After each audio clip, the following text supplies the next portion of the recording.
Один этюд выучил, и еще осталось 2.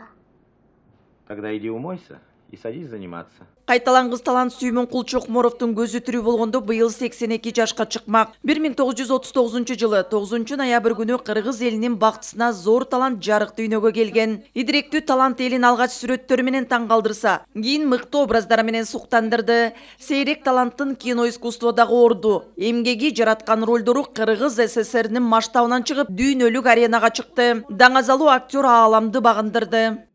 Никак не могу понять.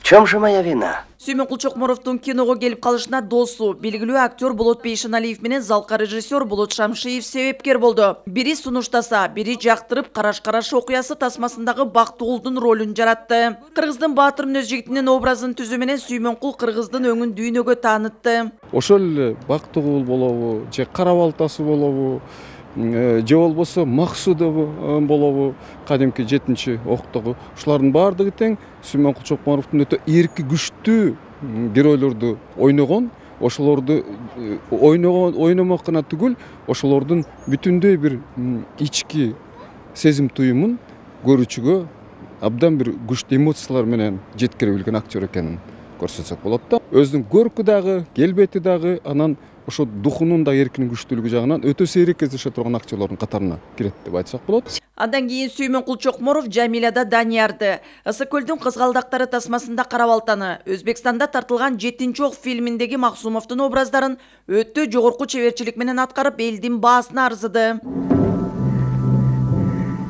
Табият берген талант, шык, жөндөмү менен көрүктүү келбети айкалышып, Сүймөнкул Чокморов бүтүндөй Кыргыздын өңүн тааныткан сыймыгы болду.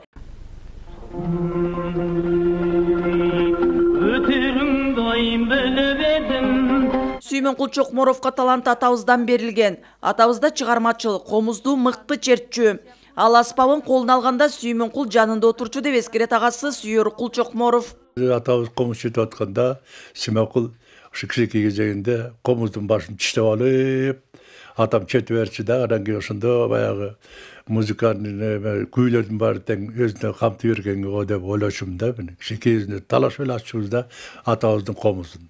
Көп кырдуу талант Сүймөнкул Чокморов тирүү болгондо Кыргыз эл үчүн дагы далай кызмат кылмак. Манастын, Чыңгызхандын ролун жаратсам деген аруу максаттар аткарылмак. Что найдешь, можешь забирать.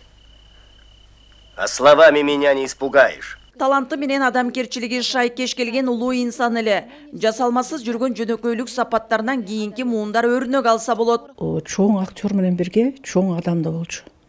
Адамдык сапаты мүмкүн чыгармачылыгынан да бийик турчу да. Ошондой ойлойм. Сабырдуу анан өңү баягы кыргыз өңү Чокморовдун өңүндөй дегендей, мунун кыял жоругу дагы, мунун сапат, адамдык сапаты дагы, жигиттик сапаты дагы бүт бар тең ошол кыргыздын нукура жигиттери, нукура мырзалары ушундай болуш керек деп ойлойм да азыр. Чокморов кино ишмердиги менен эле чектелген жок, ал ар тараптуу талант экенин далилдеген.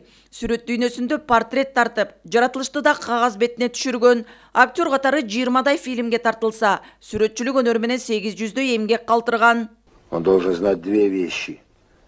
Для своих быть сторожем, а для чужих волком. Сүймөнкул Чокморов жалаң эле кыргыз киносу эмес, Казакстан, Өзбекстандын дагы кино өнөрүн дүйнөлүк деңгээлге алып чыккандыгы менен баалуу. Кажыбаган эмгектери учурунда жогору бааланып, СССРдин эл артисти, Кыргыз СССРнин эл сүрөтчүсү деген наамдар берилди. Кийин жансыздаткан оорусу жеңип, 53 жашында 1992 жылы каза тапты. Кыял Шаршеева, Алмаз Нурманбетов, Ала Тоо 24.